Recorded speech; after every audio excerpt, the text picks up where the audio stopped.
JR, we have time maybe for one more question to talk about it.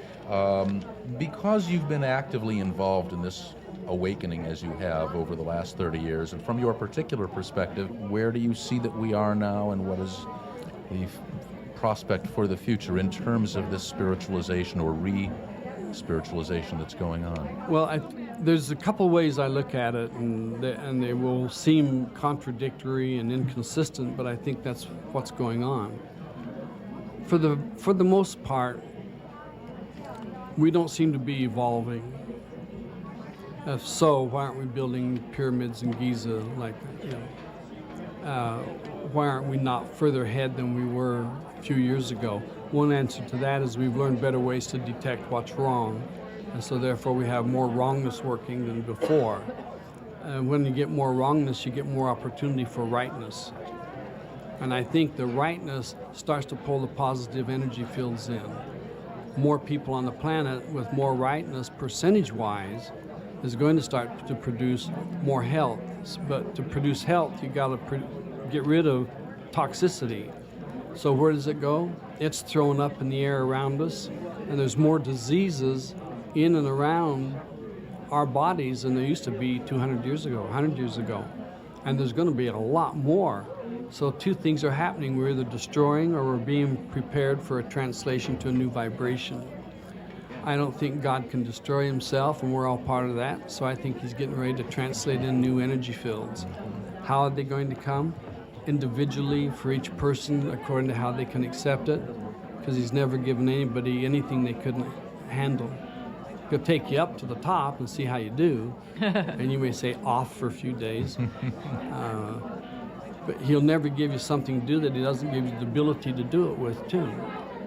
And if not, he will have you nearby where somebody has the ability, if you'll turn and ask him, which is still part of asking God. And I think one way we're going to get it is by prayer, and by sitting and asking God to come in and pray with us for what we in this particular body needs, and those will be answered. So we are definitely at a crucial transition point here. No more crucial than any other time. Than any other time. This is just what's going on. That's just what's going on, yeah. Got it. John Roger, thank you so much for being with us.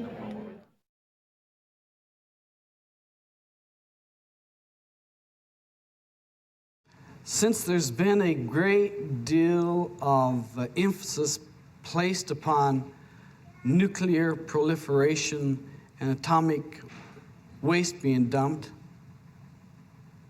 I thought I would talk about nuclear radiation and the ground zero fallout point.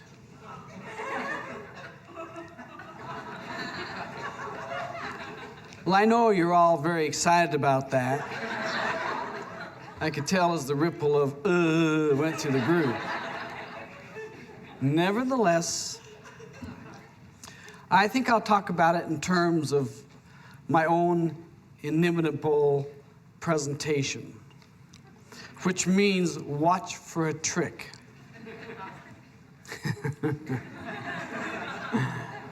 How much time do I have left?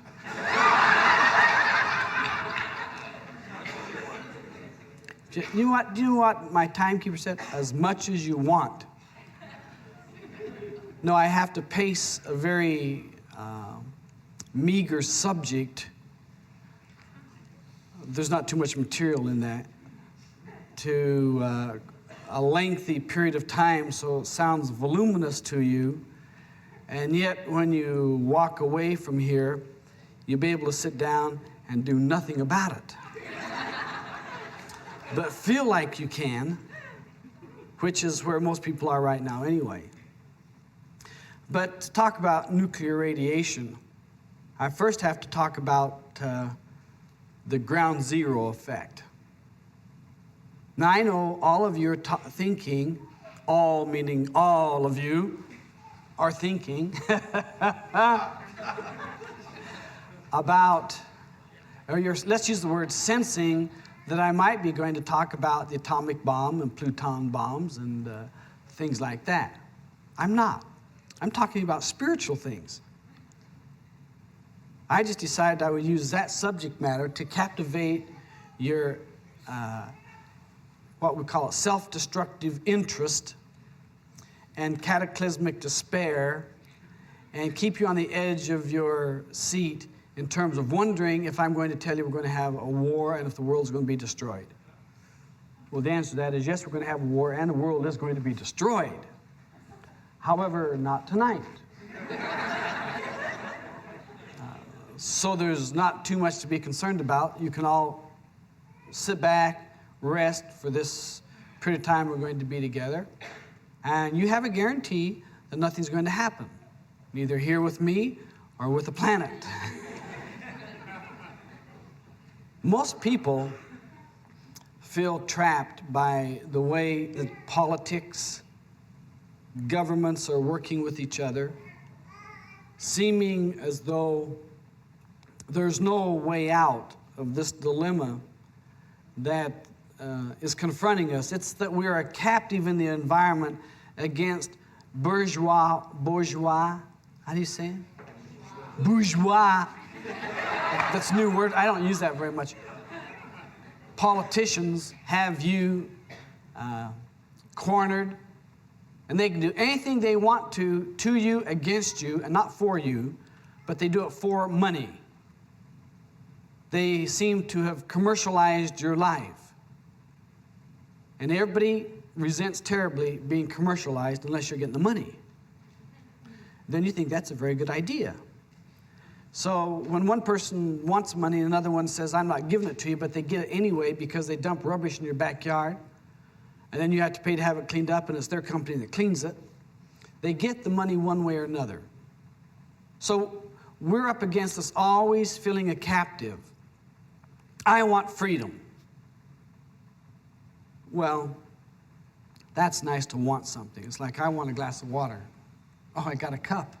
Now, this brings up a very interesting hypothetical question. Is this a cup of water or a glass of water? It's glass. And then if this is glass, what they call the tall one that we call a glass? Well, I just thought I'd leave that with you. It'll probably be one of the profound things that go on through the ages. Of course, I've solved it. It's a glass cup, and the other one is a glass. I know that doesn't do much for you, but at least it's solved. The whole thing about what I'm doing is I'm demonstrating freedom. I don't care what you think. You're probably thinking, when's he going to get to something? I passed it. I'm on the other side. I'm moving right along here.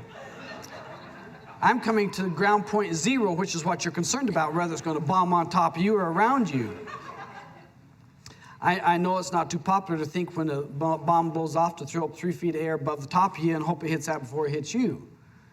I'm not sure that's going to work. I've got an idea that we should all carry a pole about 8 feet tall with a platform about 4 feet wide, and on top of that 3 feet of dirt, and have a little belt that comes along and put in and carry it like a flag.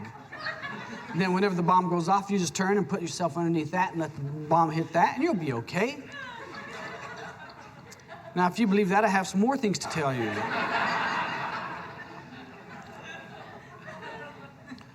The heat will come around you, and you'll be a toasted creature. Or a critter, depending how angry you got before you got burned up. The whole point I'm getting to here is it doesn't seem to matter which way you turn in life. Somebody has a solution to the problem they're creating, that you're the object of it, and it's going to cost you money. Is that clear? Not just a little bit, like a dime phone call or a 10-cent cup of coffee where you can sit over and talk over it. Now it's got to be 60 cents, and the minimum order is $1.50 at the table. So it's a $1.50 cup of coffee, and refills are 60 cents, but $1.50 at the table, minimum charges. So you can't even sit down over a cup of coffee and discuss the thing philosophically because they're going to be in your pocket after the money. So then it's ridiculous to go outside because if the bomb comes down, you've had it. I think that's why we see more and more pale people these days Not because it's not sun, it's just they're not going to chance it. There's a conservativeness that seems to run through us when it comes to life and death, or the prospect of living and dying. I'm a little on the conservative side myself. I figure, why mess with it?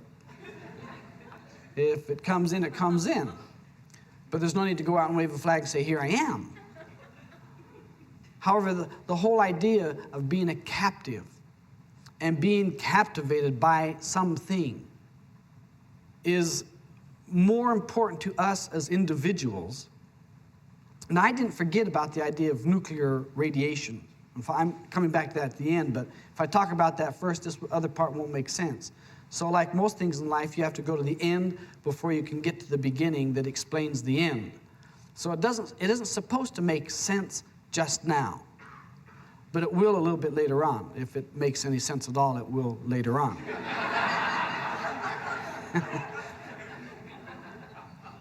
Well, I don't necessarily care to do these types of seminars, so I just figure I'm going to have some fun while I'm doing them. And if you're not, you should have some fun, because that may be all you're going to have tonight. So I have fun. Most people in the midst of it say, it's amazing, I got something out of that. I say, that is amazing, because there was nothing in it. This is one of those non-planned evenings that is going to spontaneously come to a highlight and a conclusion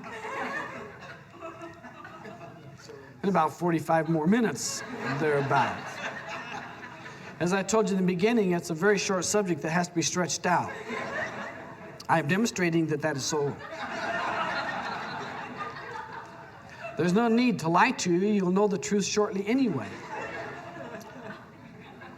When we come to this whole process of captive and who's got us and who's keeping us and who's not letting us go, we can look most readily at the family and at the people we love, or we say that we're devoted to, or to some form of study or behavior or group we belong to.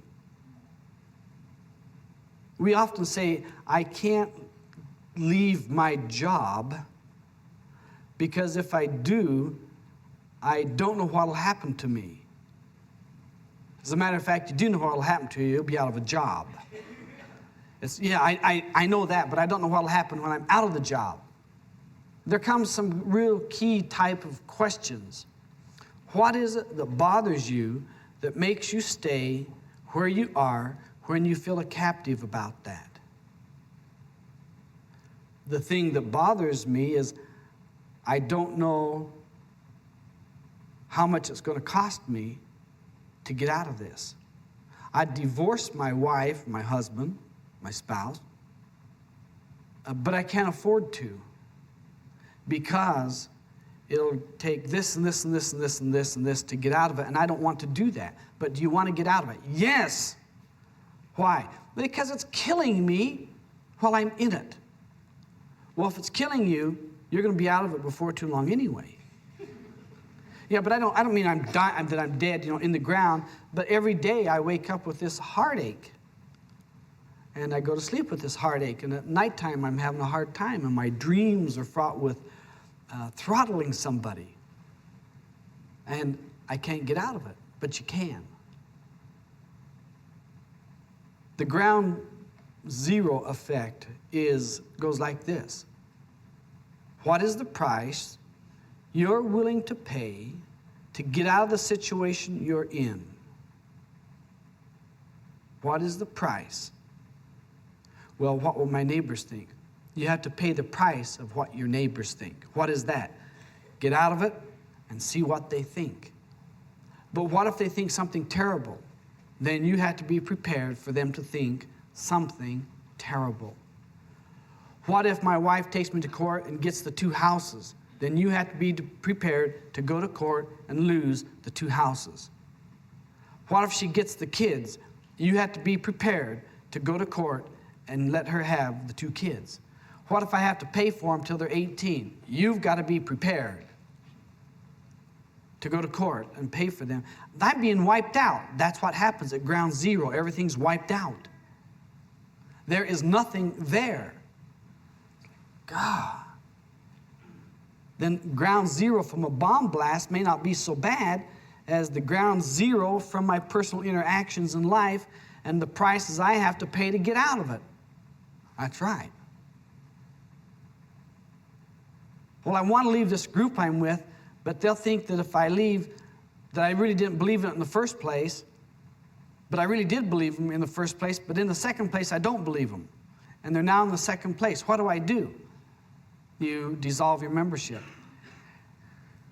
Yeah, but then they'll blackball me and I won't be able to get in any other club in the area. Is that a price you're willing to pay to get out of that group? Yes. Then that is the ground zero point in which you start. It goes like this. If I didn't have any of the obligations around me that I feel suffocated and imprisoned by, if I didn't have any of them, no wife, no kids, no job, no money, no this, no that, what would I do? A lot of people sit back and they go, I would breathe a sigh of relief. Then you're really at ground zero point. You're at impact. Because you can get rid of them all if you have to. And by this, I don't mean killing or bombing or mayhem. I don't mean that. I mean the willingness to pay the price to get out of it. Take the car, take the house, take the money, take the real estate, take the kids, and I'll run. I have to get out of it. If I don't, I may do something that I really don't want to do that will imprison me and confine me worse, called a prison, than where I am right now, which is a terrible prison. But at least I can walk around. And most of us are in some sort of a prison anyway at times. The business has imprisoned us. You want to get out of the business? Oh, I'd love to get out of that so bad. What is the price you're willing to pay? Are you willing to just give over everything and walk away? No. Then you're not willing to get out of the business. Many years ago, I was teaching in public schools. And I was having what you'd call nightmares about being late for my classes. And running down the hallways that kept going longer and longer, that were clear full of tar and honey. And when I'd get to the door, I didn't have my key. And I'd wake up in a cold sweat at 4 o'clock in the morning and get up and go shower and get dressed so that I could get to school on time, which was 9 o'clock, which was 10 minutes down the road. It's quite obvious that I didn't like that or some aspect of that. And from September till December of the year that I was employed, every day I would sit and look at the price. What is the price you're going to have to pay? The more that I came willing inside of me to pay whatever price I had to pay, to be called names, to never have to work again, to go out and bum, live in the gutter, I decided I would pay it. It was amazing at the moment that I decided I would pay whatever the price was, even die. I would even die if I had to. That can be a pretty hard price, you know. It lifted. And I saw a way to get out of the work by December of that year. I didn't have to finish the rest of the year. The amazing thing of it is, I made them glad to see me go. Sad that I was going, but glad that I was taking advantage of my life with wonderful recommendations. And the recommendation that's most wonderful is, you can come back here and have a job anytime that you would like. And could we get you to substitute teach in any pinch? And I said, no. Why? Because in my mind, I had reached ground zero. Everything was obliterated. I had no more school, no more class, no more anything. I didn't even have courage. I said, I will start out as though and as if I do not know anyone, nor do I have any talent or ability. And I will see where I go from this point. Well, I had been doing spiritual counselings and seminars for quite a few years prior to that. So I figured I'll just jump from the school teaching over into the spiritual teaching. Except after you've taught 10 years, you get a thing called salariitis. You all understand what that's like? Arthritis' brother and sister. You can't get along without it. And my life was based upon a figure on a piece of paper called a check. And that figure said what I could do in extension, but not what I could do in contraction. Because I could contract and feel as bad as I want to, and I still got the same money. I didn't like that. I really didn't like that. So I decided all of it goes as though I knew no one and they did not exist, and I had no girlfriends, no friends, no car, no house, no money. Just obliterated. It was amazing how good I started to feel. I mean, and some of the people who were part of that are still alive in my life, but not as captives nor as slaves, but as people that are co-workers that I love to be with. I don't have to be with them. And I decided that everybody that I worked with would come into the ground point zero and see if they could survive the blast. If they could survive the blast, they would become free. I never have asked them to do anything as drastic as I did. I wouldn't expect them to. Maybe they don't have that inside. But I came to the point where you get so sick and tired of being sick and tired of doing something that somebody else says you got to do all the time, that I said, I don't care if there's anybody around to tell me anything. Was I prepared to be the only person left on the planet? I had reached that point. Crawl up in the ground. I was going to go back in the Himalayas and meditate in a cave, but I didn't have the airfare. And I couldn't take the high altitude anyway. I'd get sick and throw up and have headaches and had to go find a doctor. So I decided that doctors wouldn't be part of ground zero. I would put them out 30 miles away from the epicenter of this explosion I was going to produce. And then if something happened, I could seek help. As a matter of fact, though, all of them went down. Everybody and everything. But the people that were important in terms of the spiritual energy fields and what I was to be doing spiritually didn't even get shook up by the blast. Their comments were, now you'll have more time to devote to the spiritual work and this energy that's coming through you. And I thought, did I just get captivated again? Am I captive again to these do-gooders who want me to do good for them? And I had to think about that quite a while. And after 3 years, well, I do think quite a while. Before I tell anybody anything that I know is so, I've checked it out and watched it for a long, long period of time. A long period of time. Then when I tell them, this is so, it is. And I say, and here are the variables, the are. And a person then gets to sit in freedom with the information that I give them to either use it or not use it according to how they want to pay the price for their freedom and how much they're willing to pay. One fellow that I worked with was so captured by his own personal family, wife and children,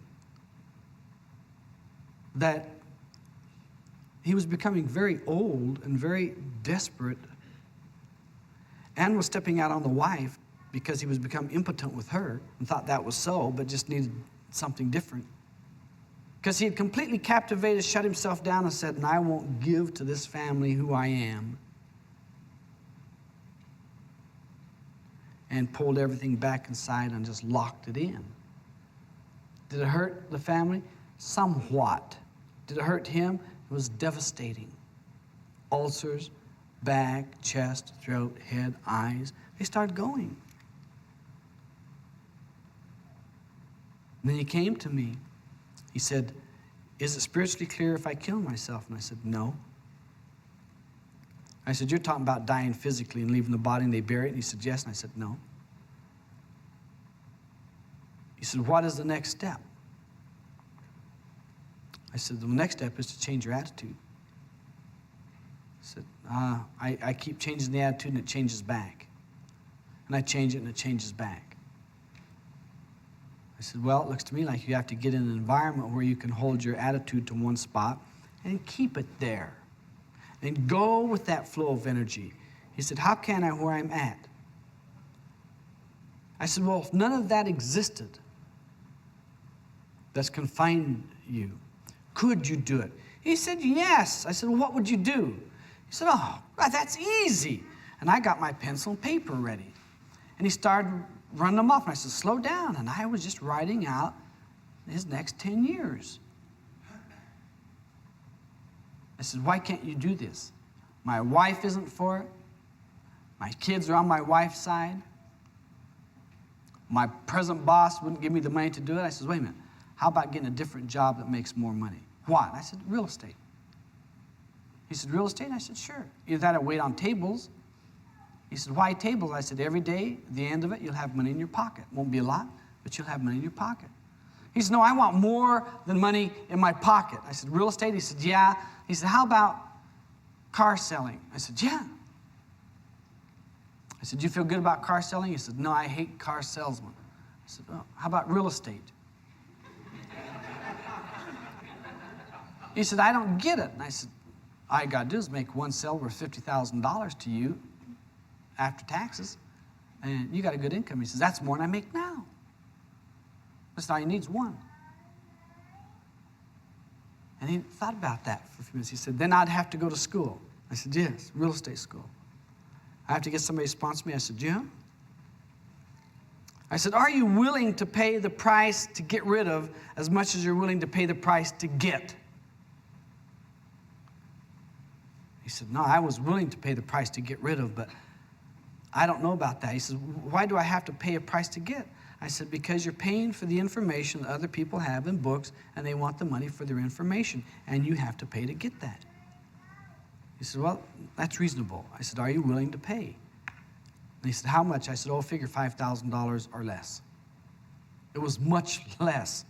He went to one of those quickie real estate schools, but he was quick in the mind, so he got their quickie course plus everything else. And he started off into it. And he just disregarded the wife and the kids and everything and went out and made lots of money first year, called beginner's luck. And he came back to me, he says, I made all this money. My kids are happy, my wife is happy, I'm happy, but I was told the first year is beginner's luck. That means next year I won't make it. I said, no, wait just a minute. Why don't you just keep in your first year all the time? He goes, well, you know, you can't do that because after the first year, you get in the second year. I said, no, you don't have to.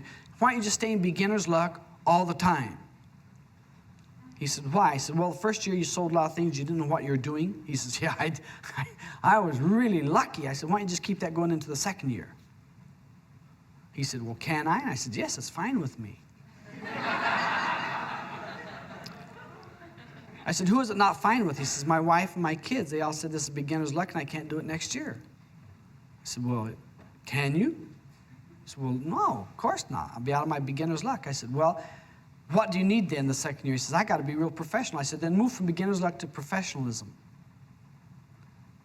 He said, well, I don't have enough courses or enough this or enough that. And I said, study. He said, pay more money? I said, you got more money. It won't cost anything. Are you willing to pay the price to get what it is you have to have? He says, I can't just stay with beginner's luck. I said, yes, you can. You can. A lot of people are enthusiastic and just go out and sell off the enthusiasm called beginner's luck. And you can do that year after year after year after year after year. But one day you're going to think you know what it's doing, and you're going to start scheming and conniving and mess up deal after deal after deal after deal, because now people won't be buying you because of the enthusiasm. They'll be watching what you're doing because they'll feel you manipulating them. He was really at a loss. I said, by the way, why didn't you get rid of the family and the children based upon original plan? He said, once I looked at that, I realized that I could just do that and not get rid of them. He says, it was a real pleasure getting rid of them. I said, wait a minute, how's that? You didn't get rid of them. He says, no, in my mind, I just said, if I didn't have a wife and kids, I could go do this, and I would have this freedom to go do it this way. He said, and I just went and did it that way. I just went and did it that way. I said, what'd the family think? He said, they weren't around. They were all obliterated. So I just blasted them out of existence, and I just went for it. I said, did anybody get hurt? He said, my wife complained a little bit, but on the first paycheck, she was happier. So what about the kids? I said, they both got new cars. They were happy with it. I said, well, where's the unhappiness? He said, I still feel captive inside of me, a prisoner. I said, oh, so you know that the ground zero effect works if you're willing to just obliterate everything as though that didn't exist. And where would I go now if I didn't have a wife and a kid and 20 years on the job and owing $4,000 here and $20,000 here, and that all just disappeared? What would I do? Well, I'd jump up and click my heels first. Well, why don't you just start right out and do that? See if you got the energy to click your heels. You might fall on your watch and maybe you can't do that. So it's very important to have a willingness to forge ahead where no one else dares go. Do you have to leave the family out? No, you don't have to. Do you have to be willing to? Yes. Do you also have to be willing to take the family if they want to go? Absolutely. But first of all, you've got to want that change as much as you've got to have that next breath. And if you got to hold your breath, it'll force itself on you. There's no failure in that. I have not met one person that has followed this procedure and have not turned it to a greater advantage for everyone. One person got divorced and had to pay so much alimony and child support, and without this hindrance that he called it, his ball and chain and baggage and tinker toys, that was the wife, the mother-in-law, and the children. That was his definition, not mine. He just walked away free and earned more money and gave them all much more money back, which is what they wanted and she wanted, and has supplied them over the years with things he could never have supplied, being the father, the son-in-law, and the husband to those people. He couldn't supply it. And he felt miserable and worthless to think that all that was there and I can't supply it, and oh my God, I want to because I really do love them, they're my kids, but they're killing me. And he got free. Well, what's interesting is he sees the kids as much as he ever did. The wife and he cohabitate, not in the same apartment, they have different locations. He said, actually, we have more sex now than we ever did when we were married, about as much as we did before we got married, which is, he says, was really nice. And after we got married, it just shut right down. He says, it's real difficult to understand what happens. I said, yes, the mind is a great guardian of the prison that you're in and all the inmates you bring around you. I'm going, God, that's phenomenal. I do all of that to me? Who else does it? Well, my wife did. She couldn't if you didn't let her. You got rid of her, which means she didn't do it. Yeah, that's right.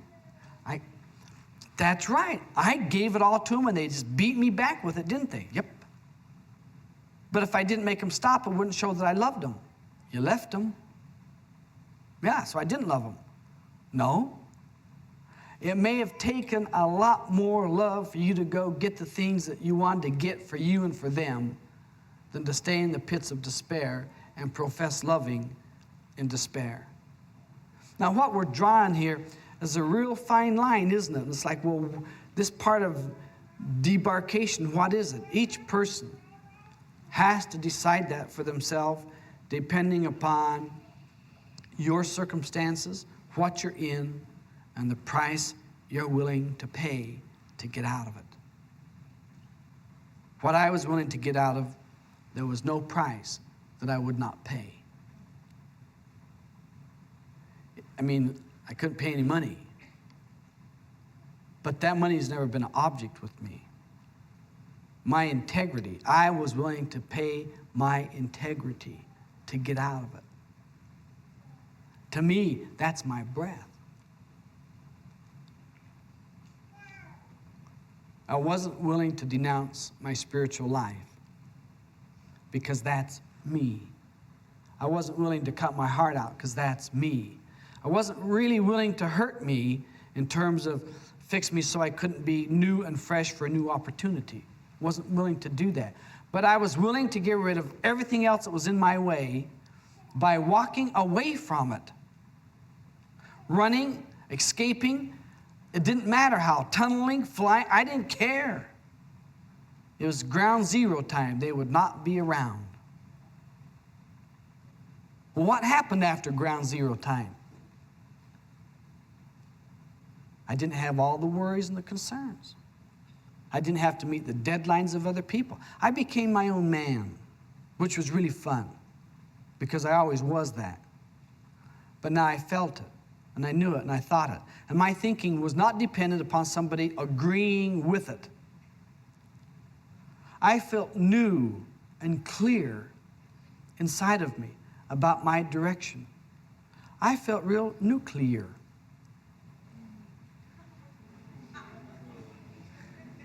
I was ready to go out there and explode with the dynamics that had started coming present inside of me as a spiritual being.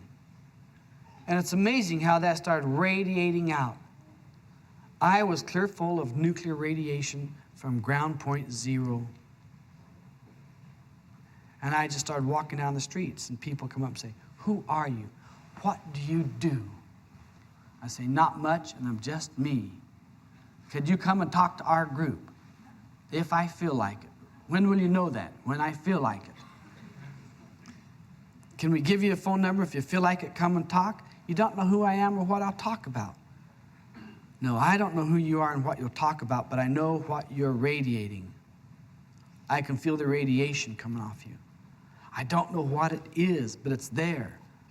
You have a simple freedom with you. You have a simple clarity with you. I said, what I talk about is simple freedom and simple clarity. Can you tell our group how to get that? Yes.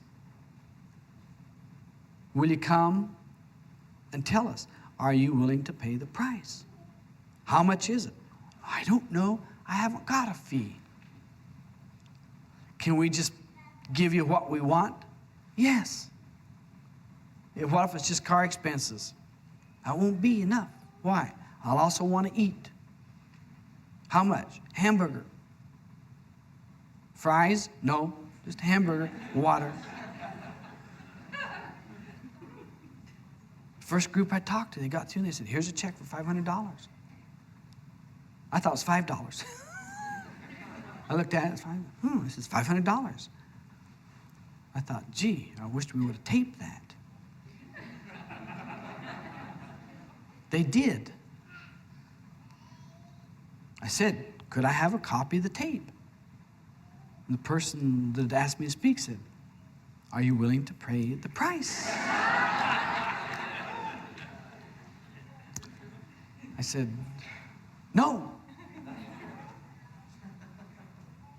They said, why are you not willing to pay the price? I said, because the place that gave me that information before can give it to me again in a better, more efficient, higher vibratory rate than which I gave it to you, and your tape will be worthless the next time I speak. I said, well, in that case, I'll just give you the copy. They handed it to me. I said, thank you very much. That's part of the fee of speaking. That was a long, long time ago. Needless to say, the tape, someplace is in our tape files, someplace in some file that we have tapes. I asked somebody if they could please get the first one that I got, and they said, we sure will, but they can't find out which one it is because nobody dated the box. Now, if you saw our tape file library, there are thousands of tapes that somebody's got to listen to. Not me. So they said, how are we going to get these tapes listened to? I said, I don't know. But if I can have this nuclear radiation going out of me, it will find those people that are also in this nuclear radiation, and we'll link up together and we'll radiate a nuclear way of doing things. And when they start asking for more information, we'll start then developing the tapes, and we'll put the tapes out. And that way we'll find out what's on all those tapes. That's very practical business. Somebody said, I didn't know you were such a good businessman. I said, I'm not. I'm not known for my business expertise.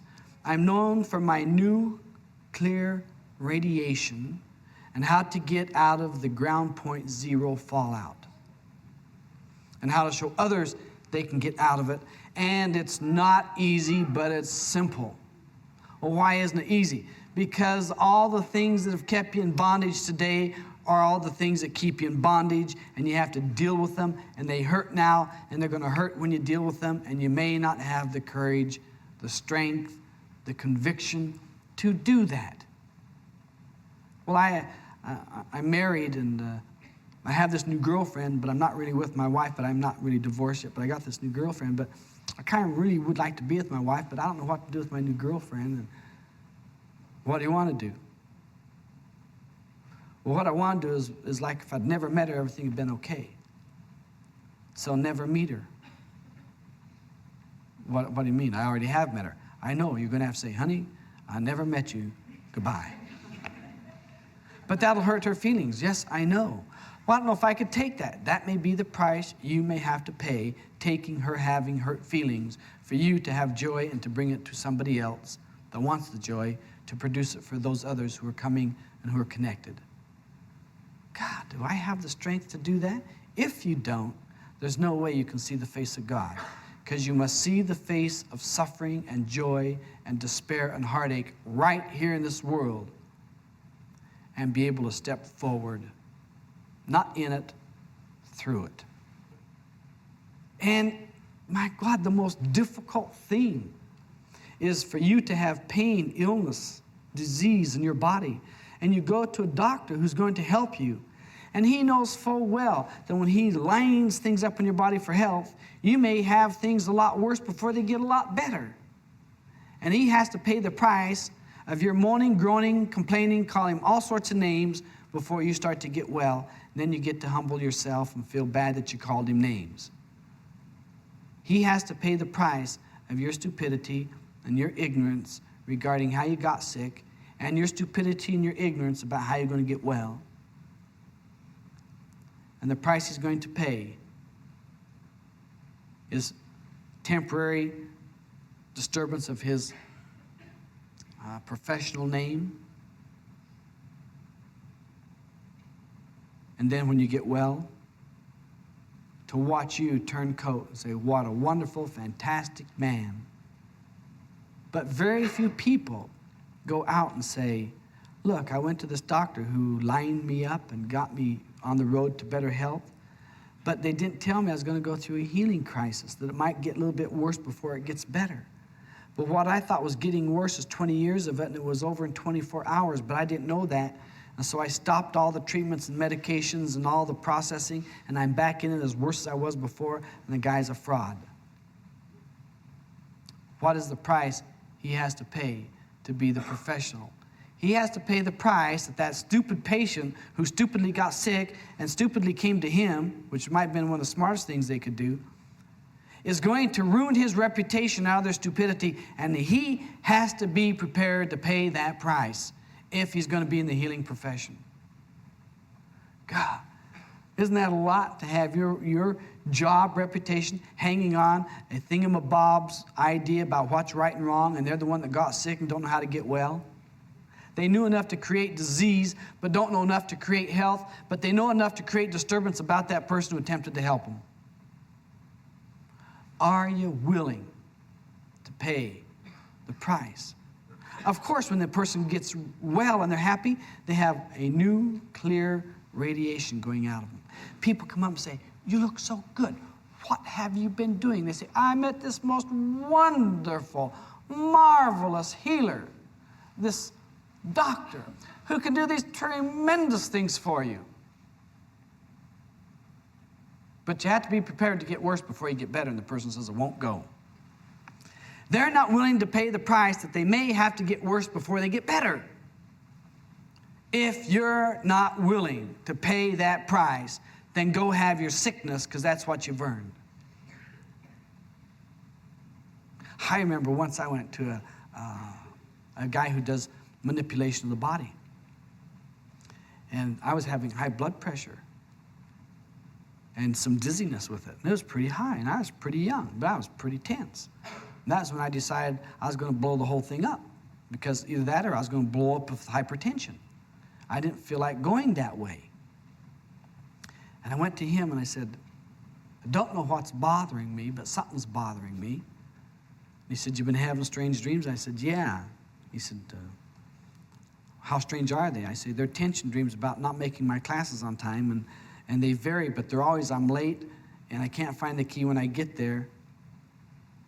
And I really feel bad to think that I'm such a good person, such a good teacher, and now all the kids think I'm bad, and the principal thinks I'm bad, and everybody thinks I'm bad because I didn't get there on time." He said, "Do you ever stop to think that you are bad?" I said, "Yeah, I stopped to think about that, and I found out a few things that I was bad about, and I've corrected those." He said, "Good, that's a good dream for you. That's a good dream for you." I looked at him for a few minutes, and I thought, I think I came to the right doctor.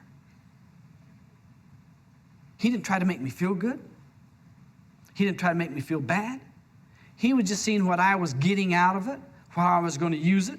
Then he says, "I'll take you on as a patient." And I said, "Well, what's the big deal about you taking me on as a patient? I plan on, I'm going to pay." He says, "Well, you see, I'm pretty old now, and I don't have to take everybody that comes in off the street. In fact, I've got a lot of money. And I'm only taking those people that are really interested in helping themselves. I've got rid of all those that didn't want to be helped, that just kept coming in here and moaning and complaining and groaning and never doing anything about what I tell them." He said, "And those that did got well of the same diseases as those that wouldn't." So he said, "Some people out there think I'm a real saint, and others think I'm a real devil." He said, "Now those that think I'm a devil have had me investigated by all the branches of medicine and government, and they all think I'm okay." He said, "But since that happened, I decided that I'd screen my patients. Not just take everyone that came in, I'll screen them." And I looked at this guy and I thought, "You are just as wacko as the day is long. That's why I want to be with you." Because everybody else says, "Take these 2 pills, call me tomorrow." In fact, some of them said, "Take these pills and call me in 3 weeks, but you're not supposed to take the pills longer than 3 days until they take your blood." So in 3 weeks, they wouldn't have any blood. I looked at those pills and I said, "You know, this is interesting. This is an interesting pill. I mean, it's supposed to lower my blood pressure, but what you're doing is you're destroying the hell out of me." I didn't mind the hell going. I just want something worthwhile to go to heaven with. Finally, after the second visit, he says, "This is going to cost you a lot of money." I said, "Without health, what good's the money?" He says, "It's not going to cost you that much money." I said, "Well, what's it going to cost me?" He says, "Well, in dollars, it's going to be $15 a visit. In time, it's going to be twice a week. And what you do with what I tell you from those twice a week, it's going to take you 10 or 15 hours every day from now on." And I looked at that. Am I willing to pay that price. I said, if I don't, he said, first of all, I won't take you as a patient. He said, second of all, I wouldn't sell you insurance for longer than a year. I said, is it real serious? He said, no, it's not real serious, but it will get serious. I said, well, can we wait until it starts getting serious before I start? And he says, I don't think I want you as a patient. I said, well, wait a minute. I'm here, which means I am serious, though I'm kind of flippant with my mouth. He says, we'll dispense with that real fast. And I thought, well, I'm paying you. I ought to be able to say a few things. It's like, no, you don't. You're paying me to shut up and listen and come here and do what I tell you to do and do it. That's what you're paying me for. I didn't like the relationship, by the way. But in about 3 weeks, he laid it down. He says, 21 days, you know, this is going to happen, this is going to happen, this is going to happen. He says, just rest that day. Drink a lot of water. Then come on back in the next day. He said, and I'll have my nurse set up an appointment for you. I thought, what are you doing, programming for illness in 21 days? I don't need that. So I followed his advice, his regime. I mean, it was a regime. He was emperor. I was serf. Not surfer who surfs the waves. A knave, a vassal. And I followed it. And sure enough, boy, 21 days, the sweats, the throws up, the everything is like, oh, boy, I'm telling you, if I get through this, I'll be healthy just to get through this. As a matter of fact, that was true. But it wasn't as true as it was obviously true as I was moaning and groaning and complaining, and I never called him a name.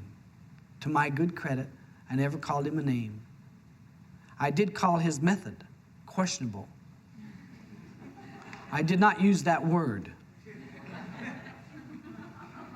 I had him in shorter and 4 or 5 letters. But I went in to see him in the afternoon of the next day, and he checked my blood pressure. He said, you got the blood pressure of about an 18-year-old. I said, wow, that's pretty good. What's the blood pressure of an 18-year-old supposed to be? Because I mean, if somebody says you got the blood pressure of an 18-year-old, maybe the kid's fat and suffering from hypertension. You don't know what that means. So I wanted a little more information. He says, here, I'll teach you how to take your own blood pressure. So I did it and messed it up 2 or 3 times. He says, you're pretty stupid, aren't you? I said, well, you know, it's my blood, it's my pressure. I guess I have a right to be stupid with it. He says, you do. Showed me again. I caught it real fast. It's amazing what you can learn when you're stupid. If I knew what was going on, I'd keep doing the same wrong thing, the same wrong way, getting the same wrong readings, because I'm smart and know-it-all. But when I said, hey, I'm stupid, that's right, and I saw that he had the cuff fixed a different way than I did. Sneaky guy, I didn't see him do that. Well, he had me looking at the picture on the wall. He put the thing on there, and I didn't catch it. So I put on what I thought it looked like and what it felt like, and that's wrong often. It's got to be right regardless of what it looks like and feels like. It's got to be right. And it came out real good, and I said, gee, that's a nice reference point. He said, the way you got to do this now, you can't let those things block you, box you in, that make you sit and think about how you're going to get out of it without getting out of it. You can't think about getting out of it without getting out of it. I thought, geez, this guy's really a stringent old dude. I mean, he's about 75. Didn't look it.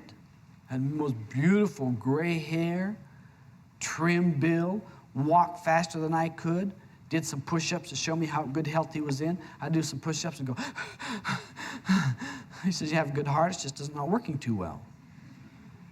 It doesn't recover fast enough. That's okay, I'd heard that story before. I still heard that story in South America, so it wasn't anything new. But what it is telling me is I'm not getting that part in line, which I'm going to do. It's not enough to know that I need more exercise to make my heart recover its energy faster. It's not enough to know that. It's only enough when I do that. Do you understand it?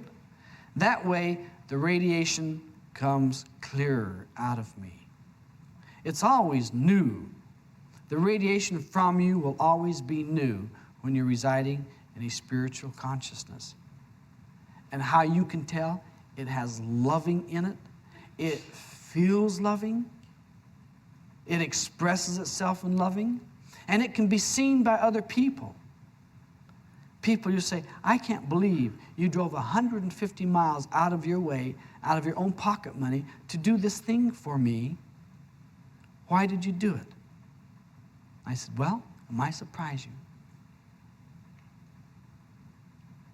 I said, would you surprise me? I said, yes, I love you. Immediately the defense comes up like, what are you after? So I'm after doing what I came to do, that I'm going to be leaving. That's what I'm after. And they said, fine, and I did it. And nothing, no bill, no innuendo, no inference, no like, gee, I sure drove a long 150 miles out of my way to meet you. None of that. One of, it's a beautiful day. It's been wonderful being with you. And I'd like to be excused now to go because I have other work to do. The person said, can I fix you dinner? I said, yes. They said, could you spend the night here? Do you have to be the other place? I said, well, let me make a phone call. I said, it's long distance. They said, no, fine. I said, I'll pay you for the call. They said, no, you won't. No, you won't. When next morning I went to leave, they said, that bedroom there, and I got out, they said, see above it, has your name above the door. It says, JR's bedroom. I said, anytime you're in this area, that's your bedroom. You get that bedroom. I said, oh, that's an awful lot for me just coming up here to do this, what I did for you. They said, what you did for me wasn't probably all that terrific, but the 150 miles that you drove to come around through all that was terrific because I've driven it. That was also part of the gift that I brought to them, was the out-of-the-way drive, the time that it would take to be with them out of a loving consciousness. Out of a loving consciousness. You might say, well, didn't that cost you a lot of money? Of course it costs a lot of money, but what's money for if you can't give it and share it? I mean, it's no good to have it stacked in your vault. It's no good unless you can share it with a lot of people to make more people happy, to lift their life. That sharing and that total loving is ground point zero, where you just share totally. And the nuclear radiation comes right out of you. That nuclear radiation can diffuse nuclear fission bombs and atomic waste pile dumps, because it is new, clear radiation. It's spirit all the time coming through and going out. That means we keep our thinking clear, we keep our emotions clear, we go in and keep the subconscious clear, and we check it periodically to make sure it's clear by free-form writing, by interphasing, by watching what we put in motion, watching the thoughts we have in our mind, and if we say we're going to do something, to be willing to pay the price, no matter what it is, to do it.